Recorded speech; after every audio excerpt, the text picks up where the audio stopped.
Assalamualaikum warahmatullahi wabarakatuh. My name is Yulening Tiaswida Mayanti. So today I will have a presentation about social emotional learning. Topic 1. Teaching tolerance. Developing an inclusive, equitable classroom environment where diverse student population learn, collaborate, and thrive together. Defining tolerance in modern education. Cultivating a safe space. Teaching tolerance goes beyond simple classroom rule enforcement. It is about actively building an inclusive ecosystem where culture, socioeconomic, and neurodivergent differences are celebrated. By promoting open and structured dialogues, educators empower students to confront biases, practice mutual respect, and develop interpersonal safety within heterogeneous learning community. Key pillars of inclusive pedagogy. 1. Curriculum integration. Embed multicultural and diverse narratives naturally into standard subject matters. Rather than treating inclusion as an isolated workshop, it must be reflected continuously in reading materials, history slides, and science modules. 2. Active modeling. Teachers must act as primary positive models, transparently and fairly demonstrating equal respect, attention, and standards to every individual student. Establish a blueprint for how they should treat one another. Topic 2. Anger, frustration, and aggression.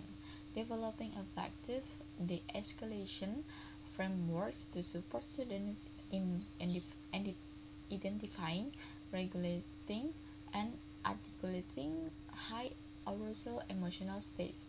Understanding emotional triggers, acknowledge and reroute. Emotional outbursts are rarely spontaneous. They are typically cumulative escalation of underlying academic difficulties, learning fatigue, social anxiety, or external family stressors. An effective classroom frameworks teaches students to recognize psychological arousal signs such as rapid heartbeat or swallow breathing, and seek help prior to hitting behavioral breaking points. The de-escalation toolkit. 1. Detect. Observe psychological cues such as tight jaw, heavy sighs, or complete isolation early in the behavioral cycle before aggression develops. Number 2. De-escalate. Redirect the student to a non-punitive cool down corner using deep breathing guides or tactical sensory tools to lower emotional pressure. Number 3. Discuss. Provide an empathic post-crisis debrief to give the student emotional vocabulary to state exactly what triggered their frustration. Disruptive behavior. Proactive models to manage, redirect, and neutralize continuous interruptions while maintaining curriculum pace and student dignity. Proactive redirection techniques. Proximity control. Suddenly walking near a distracted student or group eliminates low level of task talking without halting class momentum or creating public embarrassment. Plain ignoring. Extinction. Starve attention seeking commentary of adult feedback. Actively reinforce classmates who demonstrate expected target behaviors. Targeted role assignment. Shifts negative peer leaders into protective roles such as managing equipment or leading small discussion to redirect class energy constructively. Behavioral co-creation, collaborative on simple behavior expectation with clear, predetermined consequences, allowing students control over their choices.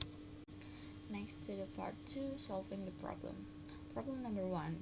1. Conduct a functional behavior assessment (FBA) and implement a behavior intervention plan or BIP. How is it helps? Since talking privately hasn't revealed the root cause, an FBE systematically tracks when, where, and why Alex's aggression occurs. Example, is it to escape difficult tasks or to gain peer attention? Once the trigger is identified, a BAP replaces the aggressions with a socially acceptable coping mechanism, ensuring Mrs. Johnson isn't accidentally reinforcing the behavior. Problem number 2. Establish a structured phone hotel or tech boundary routine. How it helps? Expecting 7th graders to self-regulate with a phone in their pocket. It's an uphill battle. Mr. Smith should implement a physical phone hotel, a numbered hanging shoe organizer, or charging station. Students place their silenced devices there at the start of class as a mandatory routine. This removes the immediate visual and tactile temptation, instantly lowering cognitive load and increasing focus. Problem number 3.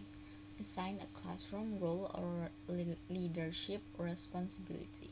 How it helps? Disruptive students often have high social energy that needs a constructive outlet.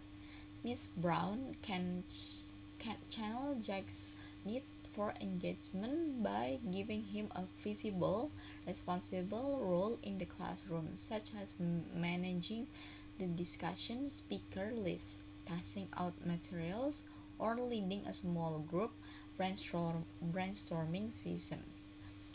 Giving him a legitimate platform for his voice reduces his need to hijack the class destructively. That's all for presentation. Thank you for watching. Wassalamualaikum warahmatullahi wabarakatuh.